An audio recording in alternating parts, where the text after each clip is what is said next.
Yung Hollywood kasi ay they're promoting godlessness. Marami dito sa Hollywood stars, hindi naman lahat kasi may mga Christians din, pero karamihan dyan mga atheists. Binibenta nila yung mga kaluluwa nila for fame and money, sa kasikatan at saka karangyaan, no? So ngayon guys, isang sunog lang, ubos lahat. Nakakalungkot na parang ang feeling kasi ng mga tao, mga sikat na mga artista, parang hindi na nila kayang iapak yung paa nila sa lupa. Ang feeling nila, sila na yung mga makapangyarihan sa lahat. Ang nangyayari kasi pagka ganun, parang wala ka ng ibang dinidiyos kundi yung sarili mo, pera. So nakakalimutan mo na talaga yung totoong nagbibigay sa'yo ng kung ano mang meron ka. Hello guys, kumusta po kayong lahat? Harry here at kasama ko po si Mrs. Hello! Kumusta kayong lahat? So guys, andito po ulit kami sa Upper Bidwell Park. So naglalakad-lakad.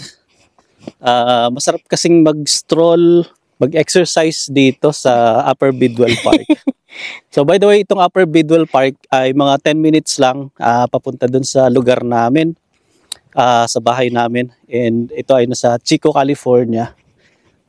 Last year, by the way guys, ay nasunog ito, no? July of 2024.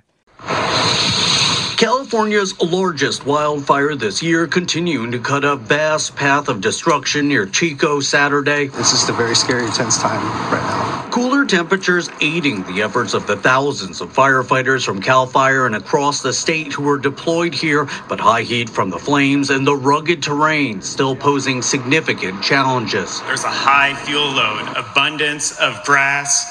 There's areas out there that have no fire history. Several large plumes of smoke also feeding winds inside the park fire. With that convective column rising, you're going to get a strong inflow of winds. Well, those inflow of winds going to go up the column and it's going to blow out and start making erratic, gusty winds. Homes among the more than 130 structures now gone since Wednesday. A 42-year-old man under arrest accused of intentionally starting it by setting a car on fire and sending it down a gully.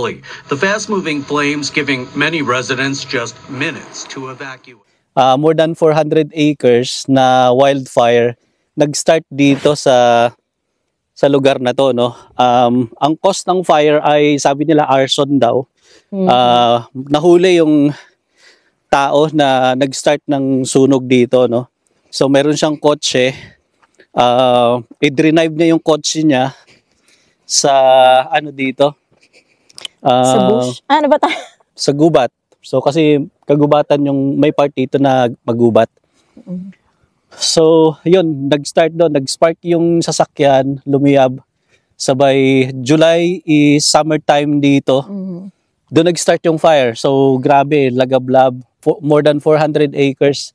Mahigit 2 buwan yung pag-apula ng apoy. So hindi maapula kasi pagka summertime dito guys, hindi katulad na ganito na green yung grass dito. Maano dito, no, tuyo, no. Tapos sobrang lakas ng hangin. Sa ngayon medyo mild lang yung hangin dito kasi open field. Pero pag may mga time, no, during that time last July to September, sobrang grabe yung gust ng wind. So kahit yung mga bumbero talaga ang dami, no, from different states, all over California din, nagpadala dito ng mga firefighters. So kung makikita nyo, hindi ko alam kung makikita nyo, ito doon dyang banda, may yan dyan, no, may lake. So dyan ini-scoop ng mga helicopters yung yung tubig. Tapos binubuhos dyan sa mga apoy dito. Dyan, yung mga kakahuyan, sa ngayon siguro hindi nyo makikita, no? Pero napakalawak ng kakahuyan dito. Ang kagandahan lang dito guys, since parang remote area kasi itong part na to ng Northern California, not that much houses and people ang nakatira dito, no. So ngayon guys, ikumpara mo sa nasusunog ngayon na LA, so sobrang dikit-dikit, no. Densely populated yung Los Angeles. So kung ikukumpara mo sa laki ng fire sa ngayon, compared mo dito, sobrang mas malaki pa rin ito, no. Pero yung damage kasi ng mga bahayan at ng properties, mga businesses in LA ay super devastating kasi nga maraming mga tao doon. Pero syempre kung i-equate mo din yung halaga ng lupain, mga puno, mga hayop, wildlife na nasunog dito. So syempre hindi mo rin maikukumpara yung value ng mga yon. So yun guys, so wildfire really is a big problem here. Yung vegetations dito kakaiba din, no. Maraming lugar dito ay disyerto. May mga ano din, no, may mga marami ding forest areas. At ang problema dito, maraming problem. Isa doon daw ay yung government, like the state government, yung mga policies regarding forest mitigation, fire mitigation measures, yung pag-aalis ng mga tuyo, ng mga brushes, mga tuyong mga kahoy, mga, for example, yung mga ganito, hindi ko alam kung makikita nyo. Maliliit na yan. Yeah, yung mga maliliit-liit na mga ganyan, brush. Pagdating, yan, mga ganun. Mm-hmm. So, fuel ng fire po yan, no? Marami yan dito sa mga forest floor. Pag hindi naagapan yan, is kahit may may nagka-camping sabay hindi responsible, masusunog at mabilis kumalat yung apoy dahil malakas yung hangin tapos tuyo. Walang humidity. Dry heat kasi dito, guys. Nakakatakot yung dito, yung wildfire. So sa LA mas matindi ngayon, no. So let's pray for LA. So let's pray for rain. I know kahit anong galing ng mga bumbero, kung walang ulan at saka kung hindi tumigil yung hangin, ubos lahat ang LA. Grabe yung devastation, sobrang nakakapangilabot, guys, parang Armageddon, parang apocalypse. So parang titingnan mo ngayon yung part na yun ng LA, parang sinabugan ng atomic bomb, nuclear kasi nuclear biglang bomb. apoy, no. Na talaga naharus yung buong lugar na yon dahil ng apoy. Let's pray for rain and then God's intervention. Sana matigil na yung apoy. I know napakahirap kung tao lang yung aasahan, no. So God has the power to send the rain to stop the wind, no, from blowing. So only God can do that, guys. Alright, we have to be careful if we want to see. Oh, yeah, God. Alright, guys, ito yung lake dito sa Upper Bidwell Park. So yan, mga nasunog yung mga lugar na yan, napakalayo pa, no? So umabot nga ng ilang counties pa. Dito makikita mo, nakita lang namin actually sa news na nag-i-scoop dito yung mga helicopters, yung fire helicopters. Tapos yun, pinangpapatay nila ng apoy pagka summer dito, no? So halos ganito yung mga dito, yung mga vegetations, like ganyan. So daling masunog. Dry na mga damo-damo. So makikita nyo doon, mga dry din yan dyan. So napadaling masunog, guys. Kaya gustong-gusto namin dito, guys. Makikita nyo marami ding mga tao pupunta rito. Kasi tingnan mo yung sunset. Wow, beautiful. Napakagandang manood ang sunset kasi kung gaano man ka-rough yung yung maghapon mo, so maisip mo na may bukas pa na darating. So sa mga nasunugan sa LA, guys, may bukas pang darating sa inyong lahat. So be strong, be courageous. So kung ano man pong napinsala, I know ibabalik ni God lahat yan. So yan. Dito may mga ducks. Cute. Hi, duckling. Hi, duck. Daddy, minalipad. Daddy, oh, cute. Hi. Oh, cute nila. Nalipad yan. Hello. Migratory bird ba yan? Yeah. Wild ducks. Pero dito na yata yung iba nakatira. Yeah. May pond in. So dito na lang sila nag-migrate. Wala na si Sun. Goodbye, So yung Sun na yan, guys, punta na yan sa Pilipinas. pupunta na yan. Sisikat na yan sa Pilipinas. Kamusta mo kami sa mga mahal namin sa buhay sa Pinas? Ayun, tama-tama, may plane doon. Ayan, may plane. Sakto. Bye, Philippines. Bye, Bye. America. See you. So regarding sa wildfire sa LA, So marami akong mga napapanood ngayon sa YouTube, iba-ibang mga takes on what really is happening in LA. Reactions, ganyan. Yeah, mga reactions ng mga iba-ibang nasa YouTube. Isa sa mga nagbigay ng attention sa akin ay about dun sa mga Christian YouTubers na nagsasabi na ang nangyayari sa LA ngayon is the judgment of God sa mga tao sa LA. Sinabi nila doon kasi before ng fire, I think that was on Sunday this year, ay nagkaroon ng Golden Globe Award sa Hollywood. So taon-taon nilang ginagawa yun, no? Binibigyan ng mga awards, yung mga it's like a movie award sa mga Hollywood people, yung mga celebrities. Masyado tayong fan ng Hollywood, di ba? Mahilig tayong manood ng mga Hollywood movies. Pero yung Hollywood movies or Hollywood people, isa sa mga mga ungodly people sa California or sa buong mundo. During that Golden Globe Award, may mga tao doon na they're mocking God. So, tinutuya nila yung ikaw nga, mami. Yeah, totoo yun. Nakakalungkot na parang ang feeling kasi ng mga tao, halimbawa yung mga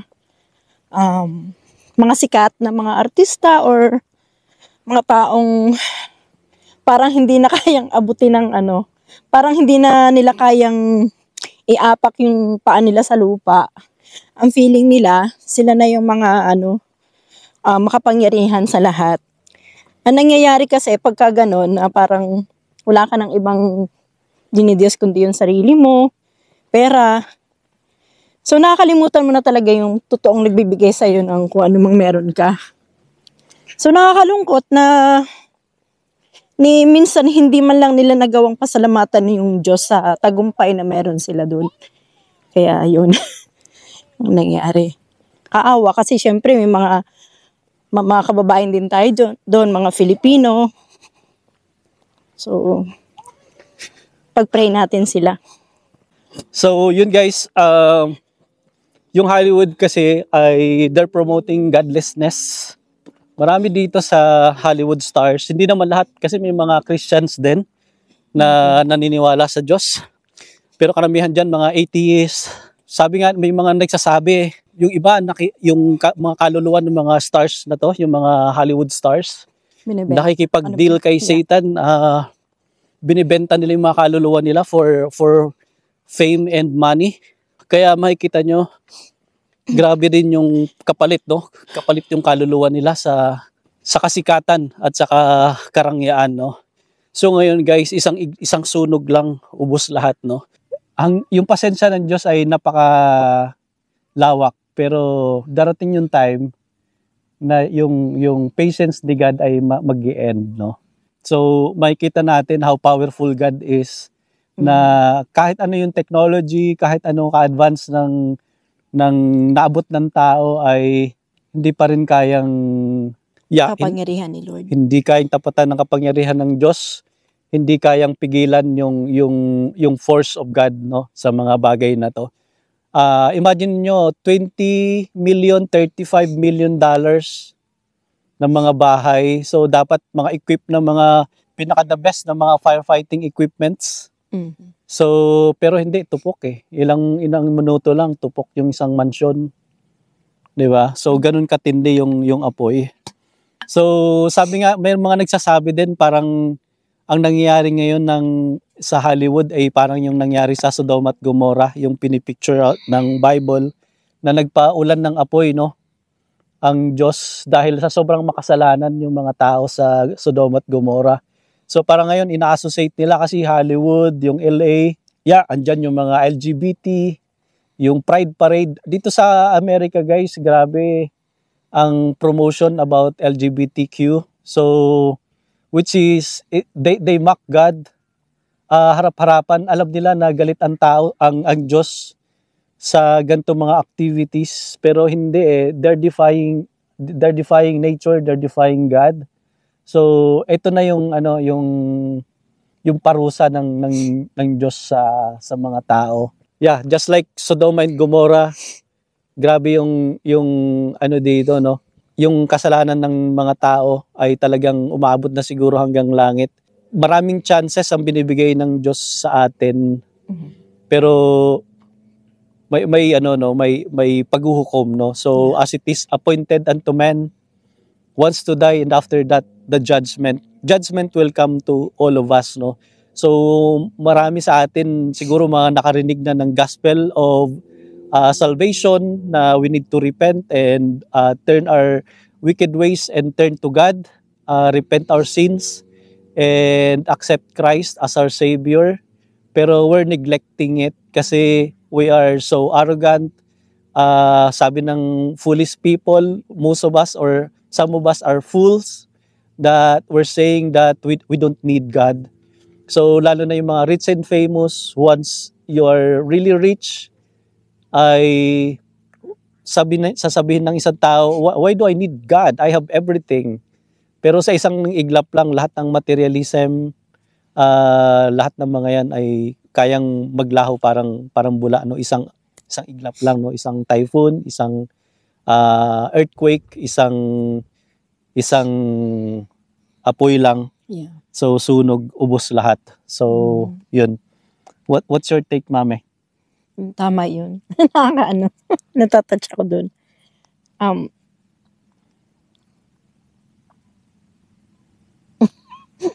Naiyak ako dun.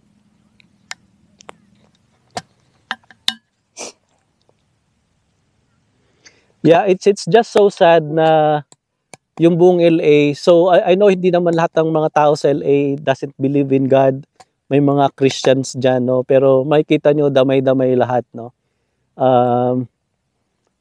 Minsan kailangan din mangyari yan, no, para magising yung tao, no. Alam nyo ba ang Amerika is used to be 80% ng tao dito believes in God, pumupunta sa church, mga pamilya.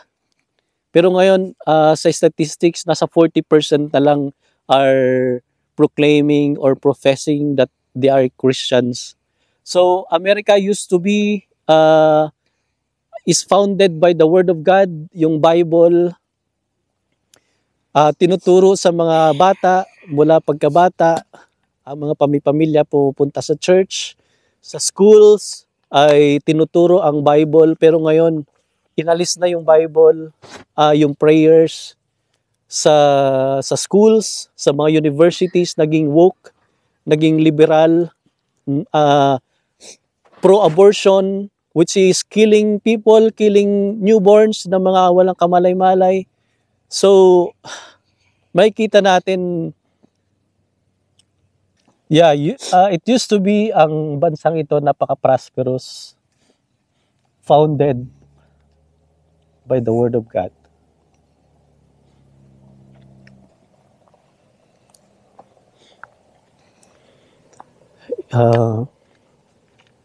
Ang bansang ito tinatag, guys, dahil there were like 300 people from Europe which were persecuted Christians na gustong magkaroon ng freedom, liberty. America was founded by the forefathers, yung mga founding fathers. Nilagay nila dito sa Constitution na in God we trust. Makikita nyo yun sa mga pera ng US dollar bill. So in God we trust. Ngayon, hindi na nagtatrust yung mga Americans, yung mga tao dito kay God, kundi nagtitiwala na sa mga creatures, yung mga ginawa ni God, no. So kaya grabe yung decline, no, moral decline, spiritual decline ng bansa na to. So America used to be nung bata pa ako, I'm so amazed with America, guys. So kaya culture shock yung pagpunta ko dito na. When I was growing up, guys, bilib na bilib ako sa Amerika lahat. Parang feeling ko paraiso yung Amerika. There were lots of missionaries na pupunta sa Pilipinas, sa mga churches nag-i-speak doon about how beautiful America is. Kaya doon, yun yung nag-fuel, isa sa mga nag-fuel, guys, ng desire ko to come to America. Kasi ito yung parang model Like model na bansa ng buong mundo. Ang hirap tapusin ng video na ito, nga. Inom ka ng ano. Yeah. Mawala yung ano.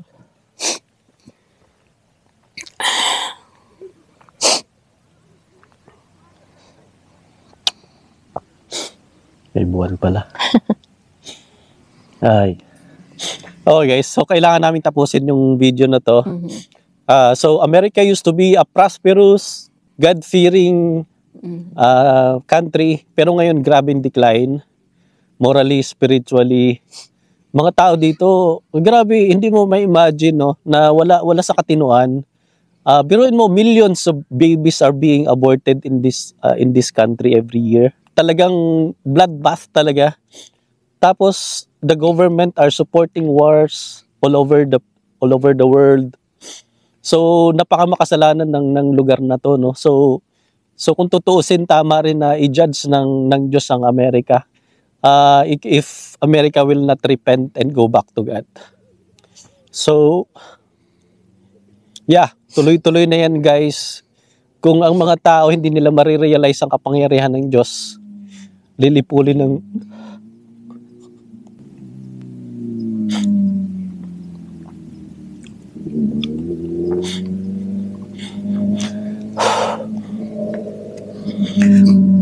for sure guys.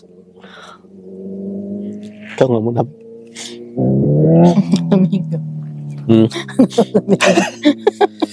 So, yeah, for sure, the judgment of God will be upon this country. Maging Pilipinas, maging Canada, Australia, lahat tinan nyo kung anong mga nangyayari sa mga bansa. Mga natural disasters na never seen ng mga tao natin in this modern time, pero mga nangyayari. This is a wake-up call for all of us, no? Christians o hindi. Sa mga hindi Christians, you need to repent from your sins. Lahat tayo, guys. Turn from our wicked ways and accept Christ as our Savior. So magbalik loob tayo sa Panginoon. Sa atin din mga Christians, yeah, we have like a big responsibility to tell people about Christ. We're so much caught up on the things of this world, and then we're neglecting our mission, which is to spread the gospel of Christ. Let's pray for LA. Let's pray for America, lalong-lalo na sa mga nandito. Let's pray for our native land, the Philippines. Sobrang ang gulo din dun sa Pilipinas, declining din spiritually, morally. So sinasabi natin Christian nation, America is a Christian nation, Philippines is a Christian nation, pero inaalis natin si Christ sa buhay natin, which is really crazy. So kaya crazy din yung nangyayari sa mga buhay natin, sa bansa natin. Okay guys, in 2 Chronicles 7:14, sabi dito, if my people which are called by my name shall humble themselves and pray and seek my face and turn from their wicked ways, then will I hear from heaven and will forgive their sin and will heal their land. So yun nga, kaya tayong mga Kristiyano na nakakilala sa Panginoon, ang mission natin sa mundong ito ay to spread the gospel. Tama yun, kung ang bansang ito ay magbabalik loob sa Panginoon, for sure, ihihin ng Panginoon tong land. Yun ang promise niya sa kanyang mga salita. This is the invitation of God, no? If my people, the people of God that used to be going to church, used to pray, people who are used to pray, read the word of God, will come back again to God. God will forgive us, no? If we will turn away from our wicked ways. Sabi dito, I will hear from heaven and forgive their sins. God will heal this land, no? Hindi pa huli ang lahat, sabi nga ni Mrs. kanina. Ito mga nangyayari to, those are the signs for us to tell na hindi nagbibiro si God, no? God is not mocked. Whatever man soweth, he will reap also, no? Yung mga nangyayaring ito ay hindi lang to superficial, napakalalim nito, guys. Na at ang root cause nito is sin. So, people are sinful. That's why we are being cursed by God. We are being punished by God. I hope and pray na magising tayo sa katotohanan bago pa mahuli yung lahat, guys. So, thank you so much and God bless everyone.